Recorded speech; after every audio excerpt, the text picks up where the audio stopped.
411 continues, and of course today I'll be talking to the media department of the Patriotic Front, and it's being represented by Comrade Chendela Mukondo. And of course we want to look at a number of issues pertaining to national development, and of course as we draw close to the general elections next year. Honorable, thank you so much for joining us today, and welcome to 411. Thank you so much, and congratulations for the victory in the 2 by-elections that we recently had.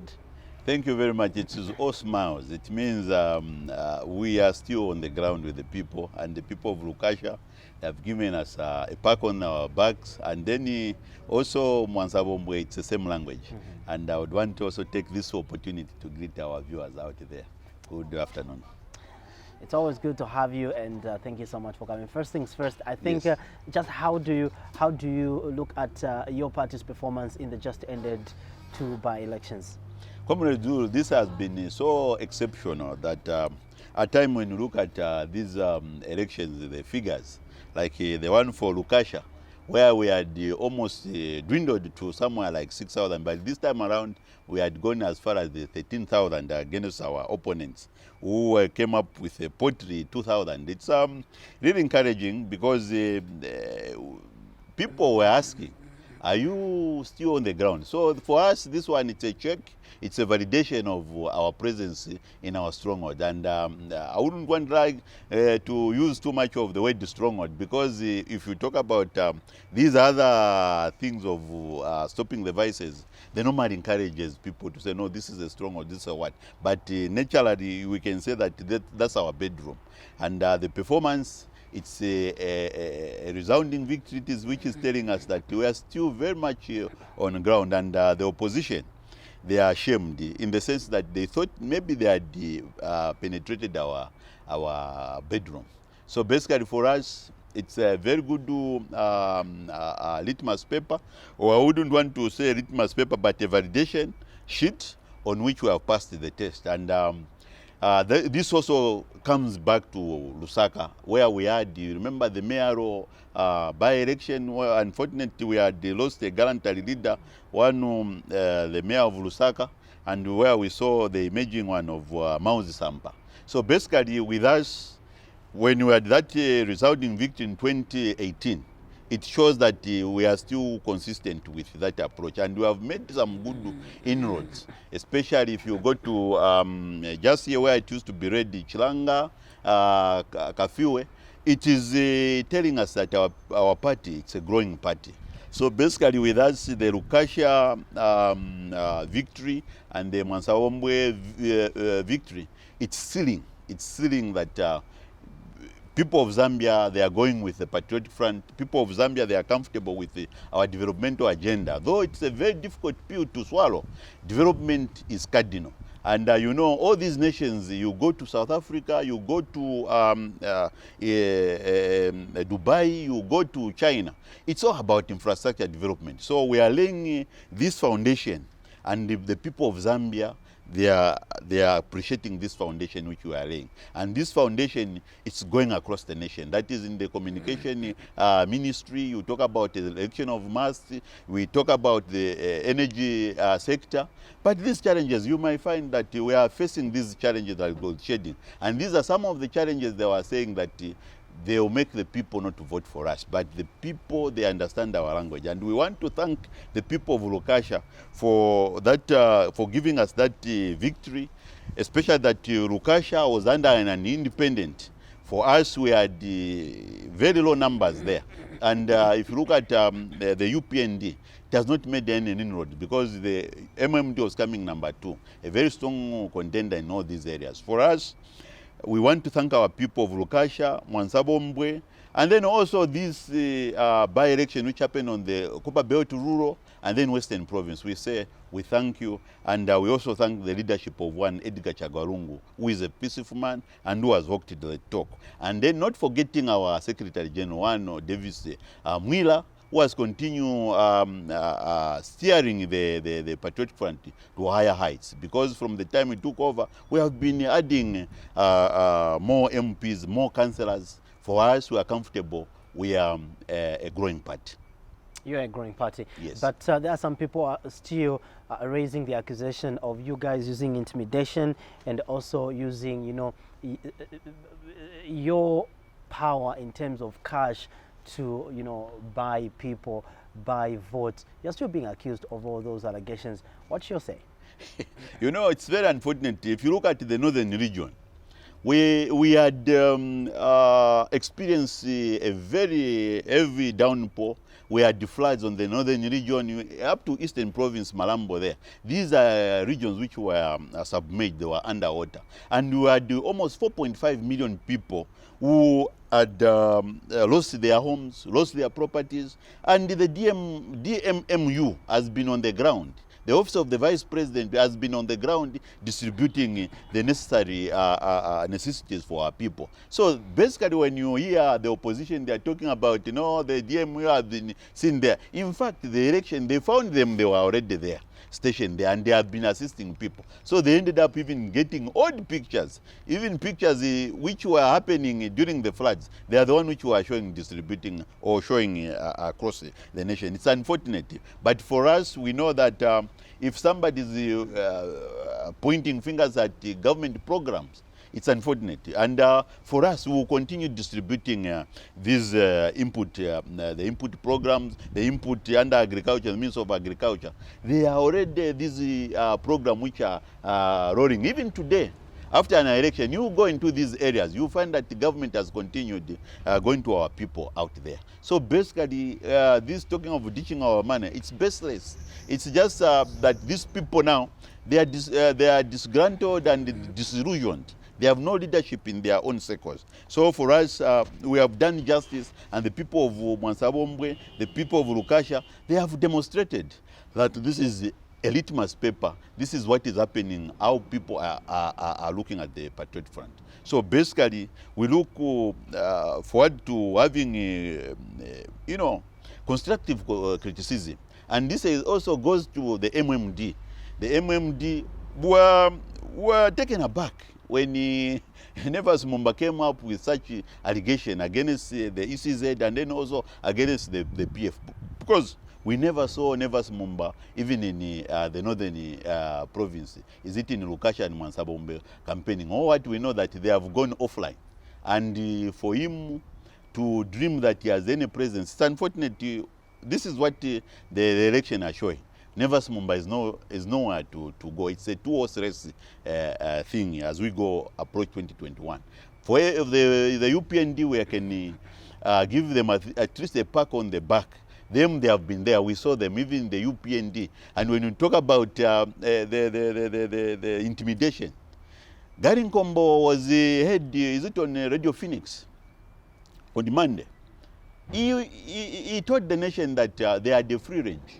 They were welcomed by the people of Northern Province. And he thanked the people of Northern Province and Rapula. They were so mature, such that him and his cadres, they had a free range of activities in the Northern Bloc. Such that even their party president, Waneka Indichirema, even insulted the people of Northern Province. And, you know, that's how free they were. And no one cast a stone. Exactly the way Gary Nkombo described it, that's what it is on the ground. The PF stronghold, we are very mature. We are not what happened like in Sesheke. We are not like what happened in Kahoma. But ourselves here in the northern region, Lusaka, our stronghold, we are very mature, and we have exhibited that. Interesting. You were a part of, you know, the PF media team that was present in both Lukashya and, of course, yes, Mwansabobwe as well. How do you rate the voter turnout in the two constituencies during the by-elections? If you look at the people of Lukashya, I think there we had an independent. For us, I think we are somewhere trading 6,000. So for us to add up to 13,000, I think we are still appealing, we are still canvassing for more votes as we get to 2021. We would want the people of Lukashya to participate the way our friends in the southern region have been participating. But otherwise, the figures, they were very impressive. They are very extremely impressive in the sense that it has never happened after a long time. Because the other time, our candidate came number 2. number second to the independent. And then when we go to Mwansabobwe, I know there is this laxity, there is this saying, no, even if we go to vote, UPNDs are known. Because, you know, in some of the polling wards like Isesa, they had scored almost 600 against 0. So basically, our performance in these two constituencies, it's a litmus paper to show that the people of the Northern Bloc, they are still in the boat. And then also that extends also to here, Lusaka. Recently, there were claims that, you know, the Patriotic Front has lost that momentum, has lost that popularity, looking at the fact that, you know, there was a perceived persecution of the opposition. Whenever HH is heard on radio, there would be those distractions and so on and so forth. How do you look at the party at the moment? Is it gaining popularity? Can it sell itself without any of such claims and all that? Look, we have been very truthful when it comes to reporting our activities. And if you look at some of these activities where you are saying that HH was being blocked somewhere in the northern region in Nakonde, it was during the partial lockdown, when you had a lockdown in Nakonde.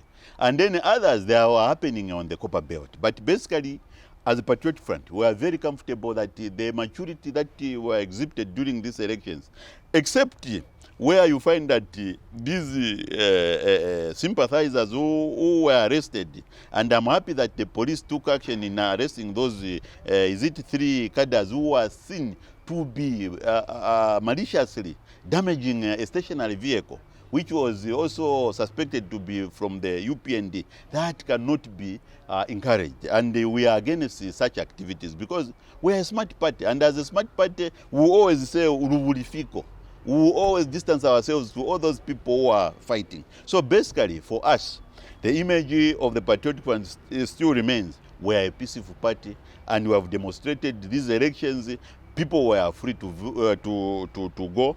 It was incident-free. Apart from just that incident, at least no blood was shed, as compared to what happens in the UPND strongholds, like in Kaoma, where we lost one of the gallantry cadres for the UPND, and then also Sesheke, where our gallantry leader, party functionaries were almost cut into pieces. So basically with that, I think with us, the Patriotic Front, the media team, and then also under the directorship of one Sunday Chanda, it's very simple to market this party because we have demonstrated that we have continued following that route, which has been very positive, and that was the president where he is telling us the works themselves that we have done, they will market the party.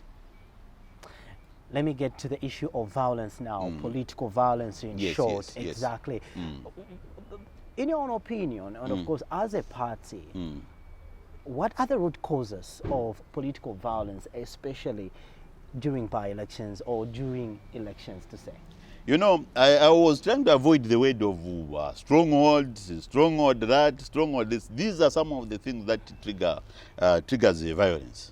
Because once you start talking about stronghold, tomorrow you end up being a tribalist. Or basically, you remember these Greeks, they talked about the 3 types of citizens that we have. And you end up being, instead of being a responsible citizen, you end up to being a tribal person. The other one is a barbarian. The barbarian doesn't want anything to do with politics, but the one who is tribal, they will put limitations. So basically for us, we want people to understand that democracy entails that you let other people debate with you, you let other people participate, you let other people, because it's an intercourse of ideas. So basically we don't expect people to behave, to have those ways of this is our stronghold. No, southern provinces for no go area for HH is no go area for our president. The other time we remember that booing which happened, which we even went as far back as 1964, that it has never happened. Because if we have such views, then you never at all attain that maturity in a democracy. So basically, as leaders, we need to demonstrate what our leadership has done. On 21st of August 2020, there was a circular which our SG, one Davis Mwira, had instructed to all our party functionaries, be it inter-party politics. We are condemning anyone who is found doing or participating in violence. And the president echoed the same sentiment on the 25th. He was in Southern Province and he was telling everybody that he is a man of peace and he does not entertain any peace, no sacred cows. So for us, we would want our friends also to issue the same warning to their party functionaries, so that at the end of the day we continue coexisting the way we saw when Mcheleka and others working together in the northern region. Because democracy, at the end of the day, it is we are all Zambians. It's one Zambia, one nation. But we don't need also to forget about the foundation where we are coming from. Because once we get out of that, we will be divided the way it happened in 1972, where we were forced to get back to one-party system. And it took us another 17 years to decide to go into plural politics. And we suffered economically. We suffered as a people socially. We suffered in many spheres. So basically, this pro-multi-party politics that came in 1991, the way we saw it, people were casting votes for Chiruba, regardless, coming from the northern region. The southern part also joined the movement. The Westerners, they joined the movement. That's what we would want to see. And that in itself, we also would want internal politics. The constitution of each party, should be at least in tandem with what is happening in the Republican Constitution, so that we don't insist on having just one candidate from Pendefikondo to until forever. That is also the main trigger of such tribalism and then also violence among ourselves. Your party has been accused of being tribal. Recently, I think top party officials have been heard, you know, using tribal language against, you know, some people. And from there, it's been labeled to be a bit tribalistic. What is the Patriotic Front's policy when it comes to tribalism? You know, for us, it's embedded. It's a people's movement across the nation. And I would want to remain as an umbrella of the nation. And deliberately, if you go into our central committee, it is a must. All the provinces, they are represented. They are represented, and we expect each province to sponsor at least 10 central members of committee. So it has been always an emphasis that each central member should be represented from each province level. So that's how seriously we take it. And if you come to the structures, you'll find that we have people who have overnight come and we have embraced them and we have given them the platform at which they can excel. So basically, if you look at even the change itself, we never insisted, even when in 2014, our guarantee leader, Michael Chirufyasata, when he passed on, we never said, you know, until a Bemba, the only person who can replace a visa, it is a visa. No, there were no such things. But we have really stood our grounds that we're a national party. And as I said, we're a growing party. And this is the reason why you find that even the Vice Republican President is from Western Province. So basically, with us, we look at merit. We look at merit, and whatever we do, we look at the contribution that somebody has done. And that is where we have seen that people like Edgar Lungu is Nsenga, is coming from the Eastern Bloc.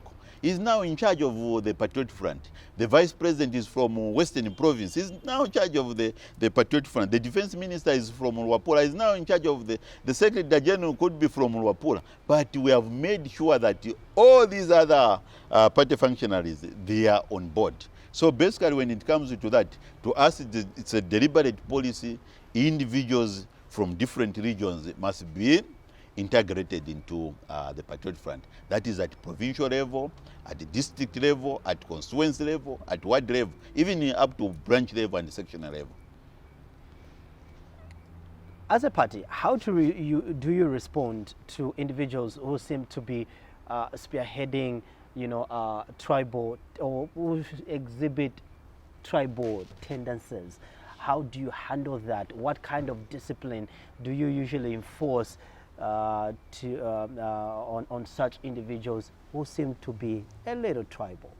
Well, I think the SG is a disciplinarian, and the SG is on top of things. And of late, we have never had anyone championing tribalism. It's only that there are some videos which you can find that it's coming from Zambian Watchdog, and they will say this. We all examine these videos, but in all these videos, you hear our people, they will never mention even HH by name. They will never even mention is it Tonga or Rose by name, because they know that in the Patriotic Front, all those videos which would go viral, we take them very seriously, and we know that they can do a lot of damage to what we have built over these years of since we got established in 2001. So as a Patriotic Front in our 19 years as an established party, we have taken note of all the concern from the general public. But we are very far. We don't have such a statement where somebody would condemn other people. But you hear, maybe where somebody is saying, let's behave like this, the way other regions are behaving. Because, in a democracy, you need to copy what is good. You need to copy what other friends are doing. Because at the end of the day, we need to be patriotic. We need to participate. We need to be patriotic Zambians. Patriotism. How does the Patriotic Front, as a party, interpret the concept of patriotism? Patriotism, comes first with the office of the president itself. You need to respect the office of the president, because that is the executive. Secondly, you need to make sure that your MPs participate also in the legislature.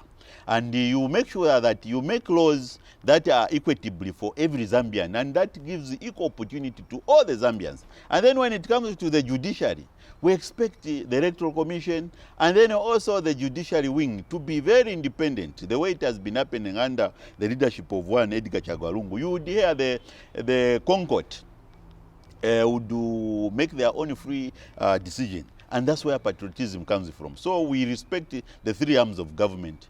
And at the same time, as we respect the three arms of government, that is the executive, it must start from accepting what the judiciary itself, the election itself, who have been mandated to carry out this election on behalf of the legislature, and then also the executive. So these three arms of government must be respected. At no time we should not be seen to the outside world to inspect, not even one judge. So that's where patriotism is. We are also required to respect all our members of parliament. Interesting. Recently, Butane was taken back to Parliament. Exactly, and as usual, a certain section walked out because they are not in support of it. Why is it that the party in power keeps on bringing Butane back to Parliament? Comrade Zulu, yes.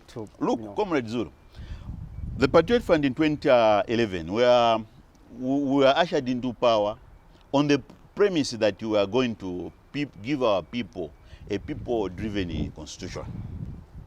And it took us almost 5 years, from 2011 when we got into power to 2016. And when we got into 2016, we had to make sure that before we went to the polls, we had to give what we had promised the people of Zambia. And you attest to this. You tell me, the 2016 constitution, it has brought in place a lot of progressive clauses. Among them is the running mate, the constitutional code, the office of the mayor, they have been elected directly by the people, and any others. But as we delivered this constitution, there are smaller things which we witnessed in 2016 after the election, which tell us, no, you guys, we are happy that you delivered this constitution. But there are these things which you are calling the lacunas. Can you please amend them? So that at the end of the day, we deliver a constitution that will stand the test of time. And then not only that, a people-driven constitution. And some of these things, they are talking about the petition period, which if you look at the mayhem that it had caused in 2016, it caused the main opposition leader not even to concede defeat, to accept the elections that had passed in 2016. So basically, these are some of the examples. And for us, as the people believe in good governance, we would want to make sure that all these weaknesses, they are amended. And then at the end of the day, we can have that bill passed into law. And for us, we don't care whether somebody is against it, on what grounds. The laws, you have seen it. They used to say, no, they will do this, whatever. They have been made public. The justice minister has been too justice to everyone.